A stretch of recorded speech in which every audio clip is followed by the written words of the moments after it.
Hello students, कैसे हैं? My name is Sarvesh Singh. Welcome to you my class. जो students हमारा क्लास अटेंड करते हैं सबसे पहले वो इसे सब्सक्राइब करें, लाइक करें, शेयर करें, बेल आइकन का भी बटन दबा लें जिससे हमारे वीडियो का नोटिफिकेशन आपके पास तक पहुंचता रहे। इंटरमीडिएट के स्टूडेंट्स के लिए मोस्ट इंपॉर्टेंट टॉपिक एंडोस्पर्म, भ्रूणपोष।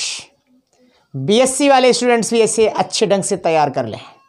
बीएससी सेकेंड ईयर वाले स्टूडेंट्स इसे अच्छे ढंग से तैयार कर लें। इंटर वाले स्टूडेंट्स आपके एग्जाम में ये क्वेश्चन फाइट करेगा, तो ध्यान रखिएगा। क्या होता है एंडोस्पर्म, किसे कहते हैं भ्रूणपोष, ये स्ट्रक्चर कहाँ से फॉर्म्ड होती है, कैसे बनती है और इसका फंक्शन क्या होता है, ये कितने टाइप के होते हैं। तो ध्यान दीजिएगा स्टूडेंट्स, एंडोस्पर्म किसे कहते हैं? ये एक एम्ब्रायो सैक की स्ट्रक्चर है, भ्रूणकोष की संरचना है। इसमें 3 कोशिकाएं ऊपर होती हैं, 3 कोशिकाएं यहाँ पर नीचे होती हैं और 1 कोशिका मध्य में होती है, लेकिन इसके अंदर 2 न्यूक्लियस होते हैं। इस कोशिका के लिए ध्रुवीय कोशिका कहा जाता है।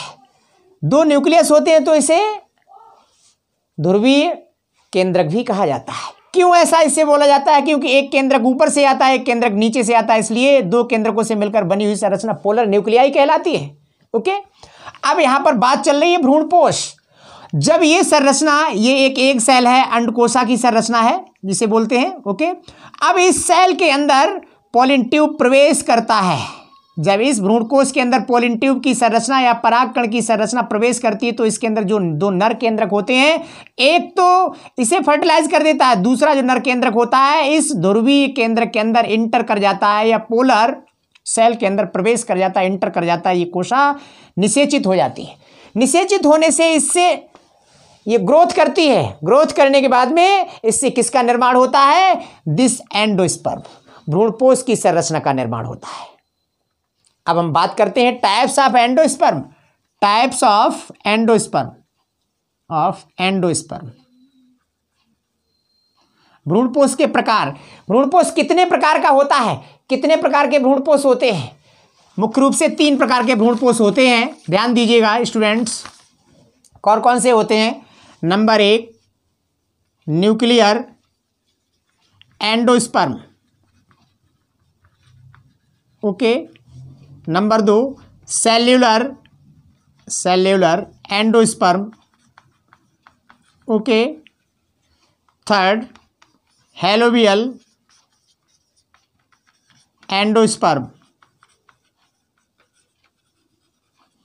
Nuclear endosperm, cellular endosperm, helobial endosperm, 3 प्रकार के एंडोस्पर्म होते हैं। 3 प्रकार के भ्रूणपोष पाए जाते हैं।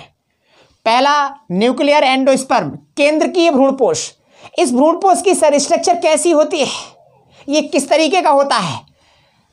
इस तरीके की संरचना होती है। इसमें जो केंद्रक की संरचना होती है, न्यूक्लियस की संरचना होती है, इस स्ट्रक्चर डिवाइड होती है, विभाजित होती है। ये केंद्र कई भागों में लगातार इसके अंदर विभाजन की क्रिया होती है। तमाम इसके अंदर केंद्रकों की संख्या हो जाती है।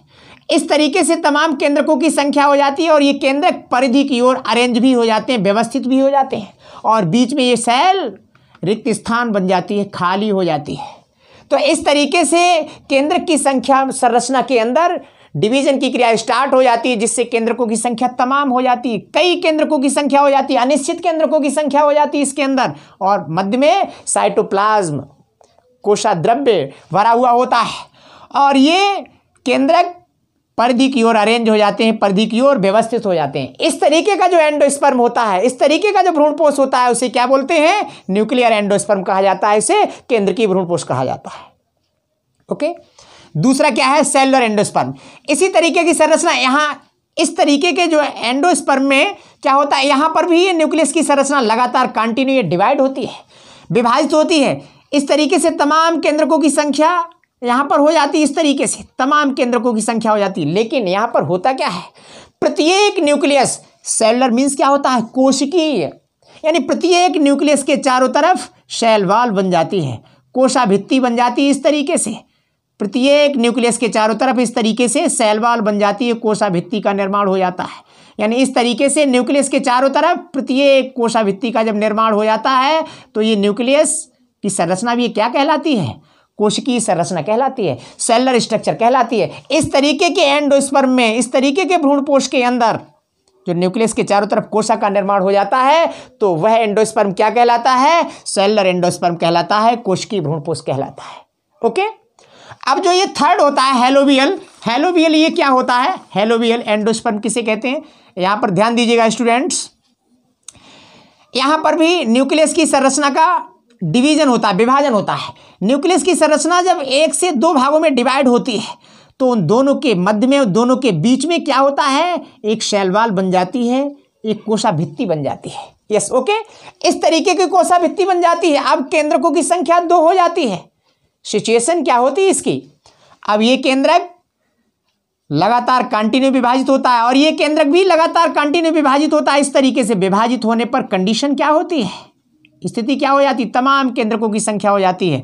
और यहाँ पर जो नीचे वाला केंद्रक होता है ये भी लगातार विभाजित होता है और यहाँ पर भी केंद्रकों की संख्या तमाम हो जाती है।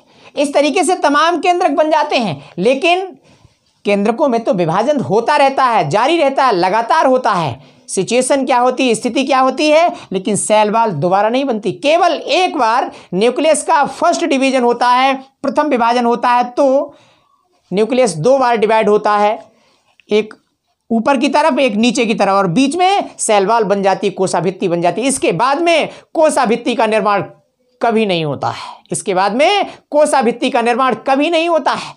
लगातार कंटिन्यू न्यूक्लियस की संरचना ही डिवाइड होती रहती है। तो इस तरीके का जो भ्रूणपोष होता है, इस तरीके की जो स्ट्रक्चर होती है, इस तरीके की जो संरचना होती है, उसे हेलोवियल एंडोस्पर्म कहा जाता है।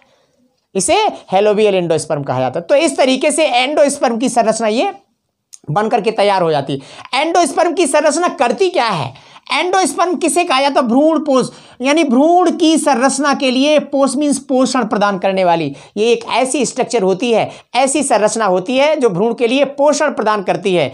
उस संरचना के लिए एंडोस्पर्म या फिर भ्रूणपोष कहते हैं। तो इंटरमीडिएट के स्टूडेंट से अच्छे ढंग से तैयार कर लें, बीएससी सेकेंड ईयर वाले स्टूडेंट्स भी इसे अच्छे ढंग से तैयार कर लें, उनके एग्जाम में ये क्वेश्चन फाइट करेगा। जो स्टूडेंट्स हमारे चैनल को देखते हैं वो इसे सब्सक्राइब करें, लाइक करें, शेयर करें, बेल आइकन का भी बटन दबा लें, जिससे हमारे वीडियो का नोटिफिकेशन आपके पास तक पहुंचता रहे। Thank you.